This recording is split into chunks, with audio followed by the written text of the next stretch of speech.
Salut tout le monde. Avant qu'on se lance dans le vif du sujet, pensez à vous abonner, ça me ferait super plaisir. Et n'oubliez pas d'activer la cloche pour être au courant de toutes mes vidéos. Dites-moi aussi en commentaire ce que vous en pensez, ça me motive. Allez, c'est parti. Précédemment, nous avons vu que Shu a éveillé un pouvoir mystérieux qui lui permet de gagner des points grâce aux émotions négatives des gens. Avec ces points, il est capable d'acheter des fruits qui augmentent considérablement son efficacité d'entraînement. Il a découvert que son voisin est en fait quelqu'un de très puissant, il a donc décidé de lui demander d'apprendre l'escrime. L'histoire continue alors que nous voyons Shu regarder l'enregistrement d'un crime commis par un niveau qu'il a éveillé. Il se demande ce qui pourrait le faire recevoir des points de Maître Li car il en a obtenu beaucoup toute la journée. Dehors, il voit Chao car il peut entendre ses camarades de classe bavarder sur sa puissance. Sur le chemin du retour, il voit que les Chao frustrent énormément Maître Li car elle est une élève difficile. Il se rend compte que son système stellaire et celui de l'Échao doivent être connectés et que tout ressentiment qu'elle crée lui rapportera des points. Sa personnalité est parfaite pour contrarier les autres, alors il l'exhorte à continuer d'être elle-même. Maître Li demande alors à Shu de porter des poids pour améliorer son entraînement, et Shu dit que son cours spécial Yuan enseigné par Monsieur Fei augmente déjà la force. Maître Li explique que l'homme qui a créé le cours nommé Yujin est membre du réseau céleste et comprend l'entraînement comme personne d'autre, mais des leçons supplémentaires sur le mouvement du corps aideront Shu à atteindre ses objectifs. Shu manipule alors facilement les poids et demande la leçon suivante. Maître Li démontre ses capacités et dit à Shu de balancer une épée 1000 fois, en s'assurant de ressentir les changements dans son corps comme il le fait. Il sait que ses muscles n'ont actuellement aucune mémoire, seulement du talent, et une fois que son escrime deviendra instinctive, il pourra atteindre un autre niveau. Ensuite, Maître Li aimerait savoir ce que Shu pense qui rend quelqu'un fort, et il explique que ceux qui sont assez forts pour ignorer les règles peuvent être considérés comme forts, mais Maître Li explique que l'expérience est ce qu'il faut pour y arriver. Il demande ensuite si Shu est prêt à assumer une plus grande responsabilité lorsqu'il possédera un grand pouvoir à l'avenir. Mais Shu dit non, expliquant que ses seules responsabilités sont de survivre et de prendre soin de l'Échao. Maître Li essaie d'expliquer qu'elle n'est pas la seule dont il pourra s'occuper et qu'il pourra aider les autres. Cependant, Shu dit toujours qu'il ne le fera pas car il a été très difficile pour lui de simplement survivre dans ce monde et il n'a pas d'idéaux élevés. Maître Li pense à la difficulté de le convaincre de croire en la mission de la fondation à laquelle il appartient et explique à Shu qu'il ne peut pas être son disciple. Cependant, il lui enseignera toujours l'escrime à une condition. Le lendemain, nous voyons que l'Échao est d'une humeur beaucoup plus amicale et beaucoup plus facile à enseigner puisque Shu lui a fourni plusieurs collations. Juste à ce moment-là, un homme arrive et Maître Li demande à l'Échao de réciter un dicton ennuyeux pour saluer les invités indésirables. À l'école, Shu reçoit une notification indiquant qu'il a reçu des points de Yujin. Il le reconnaît immédiatement comme le membre du réseau céleste dont Maître Li a parlé plus tôt. Il arrive à la maison pour voir que Xiao va bien et Yujin se demande si Maître Li enseignera à Shu, mais dit que ce serait une perte de temps car il n'est que de niveau F. Yujin explique alors la raison de sa venue. Les ruines commencent à réapparaître dans le pays et il demande que la fondation que Maître Li a créée dans le but de sauver le monde ne s'y oppose pas. Il lui rappelle que la dernière place sur le réseau céleste est la sienne s'il veut, et aimerait également que la fondation travaille avec le réseau à l'avenir car il prétend qu'ils partagent le même objectif de paix mondiale. Ensuite, Maître Li explique que Shu ne devrait pas être nerveux avec Yujin s'il est vraiment de niveau F et demande qu'il passe le test sodium-potassium pour déterminer quel est leur véritable potentiel. Cette nuit-là, ils passent le test pour découvrir qu'ils ont tous les deux le potentiel pour atteindre le niveau A. Cependant, après un moment, le test de Shu change en une couleur qui n'est même pas sur le tableau. Alors que Shu enterre les résultats, il ment à Maître Li. Car il pense qu'il serait plus sûr pour eux de cacher leur véritable potentiel, surtout compte tenu du nombre de personnes puissantes que Maître Li attire. Plus tard, Shu parvient à percer la deuxième couche de son système stellaire pour découvrir qu'elle lui donne une compétence qui offre une protection contre les blessures. Nous voyons alors que l'Échao fait des progrès pendant qu'elle dort et se réveille pour révéler à Shu qu'elle a percé sa première couche. Il s'assure de lui faire savoir qu'il a encore un niveau d'avance. Elle explique qu'un trou noir est apparu dans son système stellaire et qu'elle a commencé à ressentir l'énergie des êtres morts près d'elle. Après en avoir choisi un, il a été aspiré dans le trou noir. Elle peut maintenant l'invoquer et lui faire faire ce qu'elle veut. Il trouve d'autres fourmis mortes pour tester si elle peut en contrôler plusieurs en même temps, mais elle ne le peut pas. Après l'avoir essayé sur un oiseau, elle explique qu'il n'y a pas de limite de temps et qu'il ne prend pratiquement pas d'énergie, mais cela dépend de la qualité de l'esprit qu'elle contrôle. Lisha aimerait l'essayer sur quelque chose de plus fort et demande qu'ils aillent dans un cimetière. Mais Xiao n'aime pas cette idée. Au lieu de cela, il l'emmène dans un abattoir pour trouver un cochon, expliquant que si elle n'aime pas ça, il connaît un âne à proximité. Cette nuit-là, Shu lui demande de sortir son cochon. Une fois qu'elle l'a fait, il effectue quelques tests pour comprendre un peu plus l'esprit, seulement pour voir qu'il est très en colère contre Xiao. Pour se racheter, Shu lui prépare son plat préféré. Lorsqu'elle lui demande pourquoi il sourit, il explique qu'il est simplement heureux de pouvoir lui fournir une si bonne nourriture tous les jours maintenant. Il pense alors à quel point ce serait formidable s'il pouvait acheter la maison qu'il loue lorsqu'il sent que quelque chose se passe à proximité.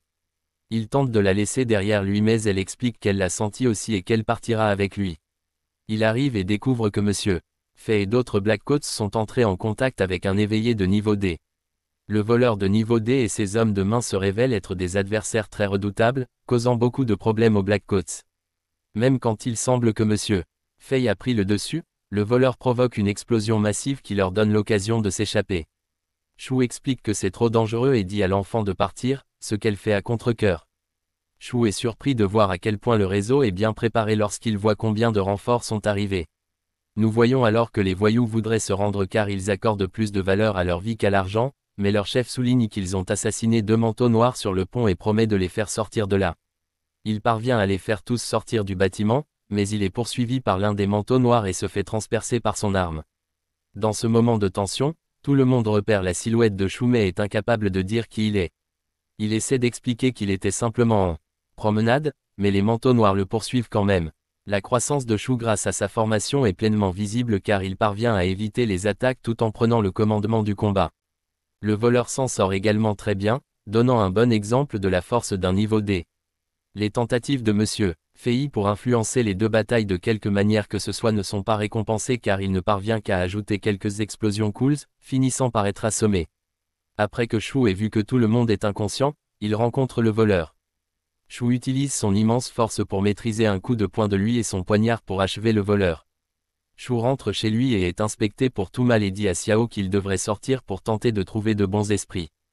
Elle est un peu sceptique car c'est exactement ce qu'il a dit plus tôt quand elle s'est retrouvée avec un cochon. Il pense qu'il devrait se faire davantage confiance et lui demande s'il l'a déjà trompé, ce à quoi elle répond oui. Alors qu'ils partent, Maître Li demande où ils vont et il ment, disant qu'ils vont dîner. Après que Xiao ait exploré la zone, Shu l'amène là où la bataille s'est terminée. Elle révèle qu'elle peut sentir 3 esprits persistants et il lui dit de faire prendre le grand gars par le trou noir. Cependant, après avoir essayé de faire sortir l'esprit, elle révèle qu'elle n'a pas assez de pouvoir, mais qu'elle devrait en avoir après environ un jour.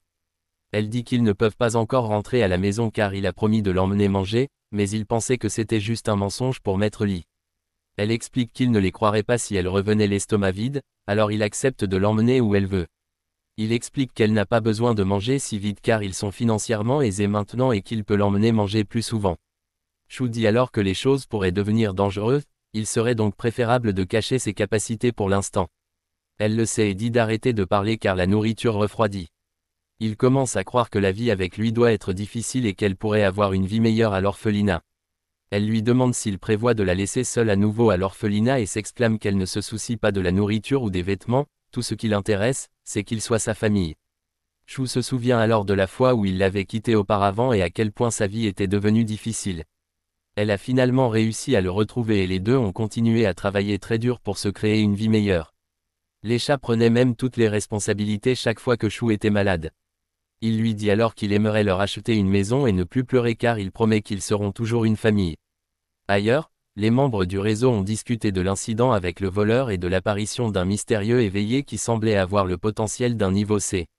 Ils se demandaient qui cela pouvait être et quelle était l'ombre qui couvrait son corps. Pour insister sur l'importance de découvrir qui il est, Ting explique qu'il n'y a que cette personne dans tout le réseau au-dessus du niveau C. L'un des membres explique que la prochaine ruine apparaîtra dans cette ville et qu'il devrait être celui qui y ira car il n'y a pas de place pour l'erreur. Ting accepte mais prévient qu'il se comportera bien. Un autre membre a pu déterminer que le niveau C n'est encore qu'un adolescent par la façon dont il a parlé et est étonné de voir comment quelqu'un d'aussi jeune peut déjà être si fort. Plus tard, Shu explique que son tofu puant est devenu très populaire, mais les gens n'éprouvent plus de sentiments négatifs car ils se sont habitués à l'odeur et aiment la saveur, ce qui fait qu'il ne reçoit plus de points. Après avoir tout vendu, il voit qu'il pourrait obtenir quelques points en décevant certains clients. Cette nuit-là, Li Shao réveille Shu avec enthousiasme pour lui montrer qu'elle a pu faire ressortir l'esprit du voleur de niveau D après une journée. Elle explique qu'elle peut même lui faire utiliser ses capacités et demande si Shu veut se faire frapper comme test. Cependant, il refuse car cela causerait trop de dégâts. Elle est capable de voir certains souvenirs du voleur et sait où il a caché l'argent volé. Elle a également vu le combat avant sa mort et complimente les attaques de Shu, mais la reprend. Le chat veut récupérer l'argent, mais Shu explique qu'ils doivent le remettre à la police. Elle continue d'expliquer que ce serait suffisant pour acheter la maison, mais Shu dit de le laisser faire et qu'ils n'ont pas à l'acheter de la mauvaise façon. Elle est soulagée, pensant que cela signifie qu'il a l'argent et demande où il est. Mais Shu dit que c'est dans le futur.